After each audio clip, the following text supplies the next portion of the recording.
We begin with a visit to the UK's largest pet superstore, Dogs4Us, with warehouse shops in Leeds and Manchester.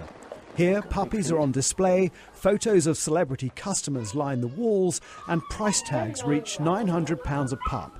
But one thing is missing: information about the breeders. But we can't give the breeder details out. So we wouldn't be able to get the breeder, we wouldn't be able to call the breeder until afterwards. I don't think there's been teaching with you.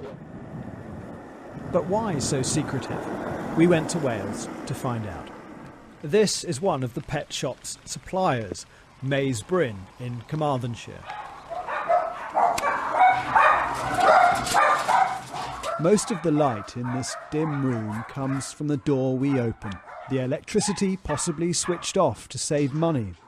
The pens are small, with little bedding and no access to outside runs. A Yorkie bred here was sold through the shop to Gaynor, Cambridge. Look at that, that is disgusting. After a string of complications, Gaynor's puppy, Bella, had a seizure and died. I think the pet shop should be shut down, and then people stop breeding them in farms.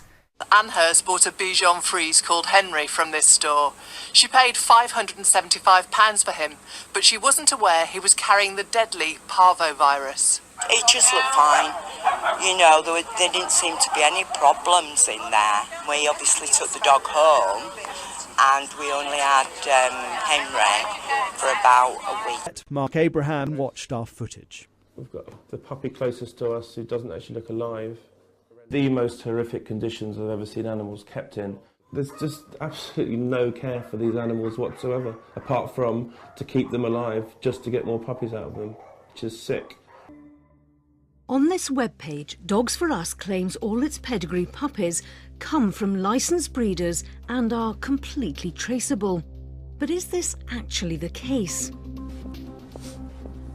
Last year, actress Chelsea Healey bought Reggie for £900 from Dogs4Us. Where did you think he'd come from? This is really bad, but I didn't even give it a second thought.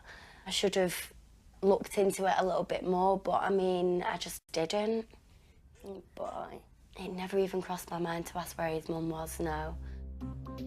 Chelsea asks me to try and find out where Reggie came from. Reggie. His paperwork lists the breeder at an address in North Wales. But no one of that name lives here. I asked the council. There's also no breeding licence for that address. Remember, on the webpage, Dogs4Us says all its breeders are licensed and traceable. Poorly kept dogs can breed problematic puppies. This farm bred Jacka, sold through Dogs4Us. She had to be put down 4 months later. The vet's report says she was poorly from birth. The vet said Jacka's mother had been overbred too many times, and that was the cause of Jacka's condition. She also said Jacka's brothers and sisters would have this condition. Michelle and Claudia Williams bought a Norwegian elk-hound puppy, George, from Dogs4Us last year for £575. Not long after, a vet diagnosed him with a terminal kidney disease. Asked why didn't you, why has he got this? And she said it's more than likely genetic, inherited from his mum and dad, mum or dad. I didn't think it would happen so fast. I was working and she rang me up, she said, Mummy's dying. And I said, come on, we need to take him now. Didn't I? She said, no, Mum. Yeah. No, I'll never forget that because I could see this pain. And in the end, you agreed, didn't we?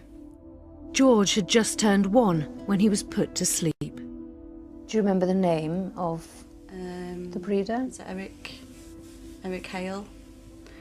Yeah, is that right? Yeah, that was it, wasn't it? Yeah. Eric Hale.